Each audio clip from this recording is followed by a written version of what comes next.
तो दोस्तों एक बार फिर से स्वागत है आप सभी का आपके अपने favourite English learning channel scholar English पर। मेरा नाम है दीपिका कुमावत और मैं इस चैनल पर वेरियस कॉम्पिटिटिव एग्जाम्स के लिए इंग्लिश सब्जेक्ट टीच करती हूँ। तो बेसिकली आज के इस वीडियो में हम डिस्कस करने जा रहे हैं द हिंदू एडिटोरियल का वोकैब एनालिसिस। आशा करती हूँ कि आप इन सेशंस के साथ रेगुलरली जुड़ रहे हैं और इनका बेनिफिट भी उठा रहे हैं, क्योंकि इन सेशंस का मकसद है आपके वोकैब पावर को और ज़्यादा इन्हांस करना। और ये जो वोकैब सेशंस है ये बैंक, एसएससी, रेलवे, यूपीएससी या फिर किसी भी कॉम्पिटिटिव एग्ज़ाम के लिए इक्वली बहुत ही ज़्यादा इम्पॉर्टेंट है। तो चलिए और ज़्यादा देर ना करते हुए बढ़ते हैं हमारे वोकैब शो की तरफ और जानेंगे कि आज का हमारा सबसे पहला वर्ड कौन सा है। तो हमारा सबसे पहला वर्ड है पोडियम। पोडियम का मतलब होता है मंच, एक ऐसा प्लेटफॉर्म जहां विनर्स को प्राइज देने के लिए खड़ा किया जाता है। उस मंच को, उस स्टेज को कहा जाएगा पोडियम। और ये हमारे पास पार्ट्स ऑफ स्पीच में नाउन है। सिनोनिम इसका होता है प्लेटफॉर्म या फिर स्टेज यानी कि मंच।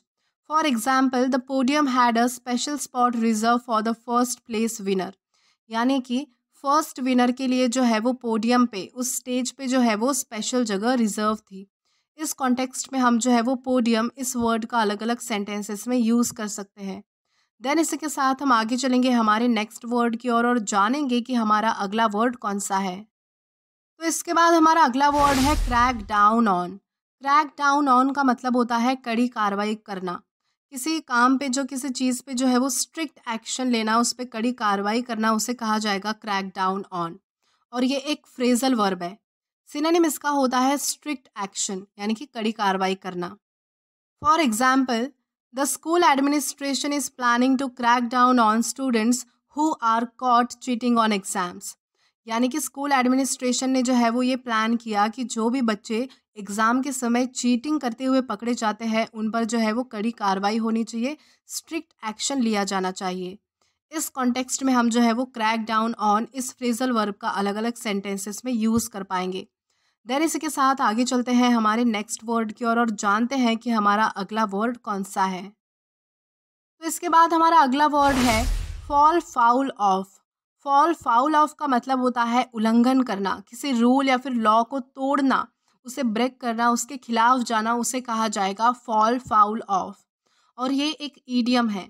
सिनोनिम इसका होता है वायोलेट या फिर ब्रीच, यानी कि तोड़ना या फिर उल्लंघन करना या फिर किसी चीज़ का पालन न करना। अब अगर एग्जाम्पल देखें तो एग्जाम्पल इसका है the employee fell foul of the contract, यानी कि जो कर्मचारी है, जो एम्प्लॉय है, उसने जो है वो कॉन्ट्रैक्ट का उल्लंघन किया, यानी कि उसमें कॉन्ट्रैक्ट में जो रूल्स एंड रेगुलेशन थे उनके वो खिलाफ गया, यानी कि उसको तोड़ दिया। इस कॉन्टेक्स्ट में हम जो है वो फॉल फाउल ऑफ इस ईडियम का अलग अलग सेंटेंसेस में यूज़ कर सकते हैं। देन इसी के साथ हम आगे चलेंगे हमारे नेक्स्ट वर्ड की ओर और जानते हैं कि हमारा अगला वर्ड कौन सा है। तो इसके बाद हमारा अगला वर्ड है सॉलिसिट। सॉलिसिट का मतलब होता है अनुरोध करना, यानी कि कोई चीज़ पाने के लिए किसी से रिक्वेस्ट करना, उसे कहा जाएगा सॉलिसिट। और ये हमारे पास पार्ट्स ऑफ स्पीच में वर्ब है, यानी कि क्रिया है। सिनोनिम इसका होता है रिक्वेस्टिंग या फिर प्लीडिंग, यानी कि अनुरोध करना, रिक्वेस्ट करना। For example the company is soliciting star ratings from customers, यानी कि जो कंपनी है वो कस्टमर्स के द्वारा जो है वो स्टार रेटिंग पाने के लिए रिक्वेस्ट कर रही थी, अनुरोध कर रही थी। इस कॉन्टेक्स्ट में हम जो है वो सॉलिसिट इस वर्ड का अलग अलग सेंटेंसेस में यूज़ कर पाएंगे। देन इसी के साथ हम आगे चलते हैं हमारे नेक्स्ट वर्ड की ओर और जानते हैं कि हमारा अगला वर्ड कौन सा है। तो इसके बाद हमारा अगला वर्ड है ओमेन। ओमेन का मतलब होता है संकेत, यानी कि कोई चीज़ जो है वो फ्यूचर में होने का संकेत देना, संकेत मिलना, उसे कहा जाएगा ओमेन। और ये हमारे पास पार्ट्स ऑफ स्पीच में नाउन है। सिनोनिम इसका होता है साइन या फिर इंडिकेशन, यानी कि संकेत देना। For example the dark clouds gathering in the sky were seen as an omen of the approaching rain, यानी कि आसमान में छाए काले बादल के द्वारा ये संकेत मिल रहा था कि जल्दी ही जो है वो बारिश हो सकती है। इस कॉन्टेक्स्ट में हम जो है वो ओमेन इस वर्ड का अलग अलग सेंटेंसेस में यूज़ कर सकते हैं। देन इसी के साथ आगे चलेंगे हमारे नेक्स्ट वर्ड की ओर। तो इसके बाद अगला वर्ड है करोलरी। करोलरी का मतलब होता है परिणाम, यानी कि रिजल्ट, कोई काम का रिजल्ट, उसे कहा जाएगा करोलरी। और ये हमारे पास पार्ट्स ऑफ स्पीच में नाउन है। सिनोनिम इसका होता है कॉन्सिक्वेंस या फिर रिजल्ट, यानी कि परिणाम। For example, a corollary of the cities expansion was the development of new transportation infrastructure. यानी कि जैसे जैसे शहर बढ़ता जा रहा था, यानी कि सिटी का एक्सपांशन होता जा रहा था, तो उसका परिणाम ये हुआ कि ट्रांसपोर्टेशन में भी जो है वो डेवलपमेंट देखने मिला। इस कॉन्टेक्स्ट में हम जो है वो करोलरी इस वर्ड का अलग अलग सेंटेंसेस में यूज़ कर सकते हैं। देन इसी के साथ हम आगे चलेंगे हमारे नेक्स्ट वर्ड की ओर और जानेंगे कि हमारा अगला वर्ड कौन सा है। तो इसके बाद हमारा अगला वर्ड है बेटर ऑफ। बेटर ऑफ का मतलब होता है अमीर, यानी कि फाइनेंशियली टर्म में बेटर होना, यानी कि अमीर होना, धनवान होना, उसे कहा जाएगा बेटर ऑफ। और ये हमारे पास पार्ट्स ऑफ स्पीच में एग्जेक्टिव है, यानी कि विशेषण है। सिनोनिम इसका होता है वेल्दियर, यानी कि अमीर, यानी कि धनवान। For example, he is an better of businessman, यानी कि वो एक जो है वो अमीर बिजनेसमैन है, यानी कि उद्योगपति है। इस कॉन्टेक्स्ट में हम जो है वो बेटर ऑफ इस एग्जेक्टिव का अलग अलग सेंटेंसेस में यूज़ कर सकते हैं। देन इसी के साथ हम आगे चलेंगे हमारे नेक्स्ट वर्ड की ओर और जानेंगे कि हमारा अगला वर्ड कौन सा है। तो इसके बाद हमारा अगला वर्ड है रिवल्शन। रिवल्शन का मतलब होता है घृणा, यानी कि अस्वीकृति की तीव्र भावना होना, यानी कि किसी चीज़ को एक्सेप्ट नहीं कर पाना, उसके लिए जो है वो बहुत ज़्यादा मन में जो है वो बहुत ज़्यादा गुस्सा होना या फिर तीव्र भावना होना, उसे कहा जाएगा रिवल्शन। और ये हमारे पास पार्ट्स ऑफ स्पीच में नाउन है। सिनोनिम इसका होता है अवर्शन या फिर रिपल्शन, यानी कि घृणा रखना, यानी कि अस्वीकृति की तीव्र भावना रखना। For example, the man has a strong revulsion towards modern technology, यानी कि व्यक्ति को जो है वो आधुनिक तकनीकों की तीव्र घृणा थी, यानी कि वो जो है वो मॉडर्न टेक्नोलॉजी को एक्सेप्ट नहीं कर पा रहा था। इस कॉन्टेक्स्ट में हम जो है वो रिवल्शन इस वर्ड का अलग अलग सेंटेंसेस में यूज़ कर सकते हैं।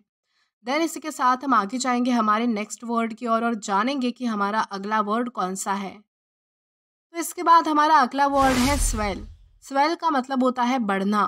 कोई चीज़ जो है वो साइज, नंबर या फिर इंटेंसिटी में बढ़ती ही जाना, उसे कहा जाएगा स्वेल। और ये हमारे पास पार्ट्स ऑफ स्पीच में एग्जेक्टिव है, यानी कि विशेषण है। सिनोनिम इसका होता है इंक्रीज या फिर राइज, यानी कि बढ़ना। For example, there was a swelling demand for organic products, यानी कि ऑर्गेनिक प्रोडक्ट्स की जो डिमांड है वो बढ़ती ही जा रही थी।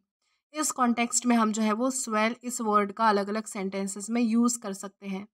देन इसी के साथ आगे चलेंगे आज के हमारे लास्ट वर्ड की ओर और जानेंगे कि हमारा वर्ड कौन सा है। तो हमारा लास्ट वर्ड है इंसेंटिवाइज। इंसेंटिवाइज का मतलब होता है प्रोत्साहन देना, किसी चीज़ को प्रोत्साहित करना, इनकरेज करना, उसे कहा जाएगा इंसेंटिवाइज। और ये हमारे पास पार्ट्स ऑफ स्पीच में वर्ब है, यानी कि क्रिया है। सिनोनिम इसका होता है एनकरेज या फिर प्रमोट, यानी कि कोई चीज़ जो है वो आगे बढ़ाना, एनकरेज करना, प्रोत्साहित करना। For example, the new vehicle is aim at incentivising eco friendly travel options, यानी कि जो नया व्हीकल है, जो नया वाहन है, उसका एम ये है कि वो जो है वो इको फ्रेंडली ट्रैवल ऑप्शंस को प्रोत्साहित करे, इंसेंटिवाइज करे। इस कॉन्टेक्स्ट में हम जो है वो इंसेंटिवाइज इस वर्ड का अलग अलग सेंटेंसेस में यूज़ कर सकते हैं। तो दोस्तों आज के लिए बस इतना ही। अगर आपको वीडियो पसंद आया हो तो do like this video, subscribe the channel and share as much as you can. और अगर आपने इससे पहले वाला वीडियो नहीं देखा है तो आप यहाँ पर क्लिक करके वो पहले वाला वीडियो भी देख सकते हैं। Till then keep learning. Thank you.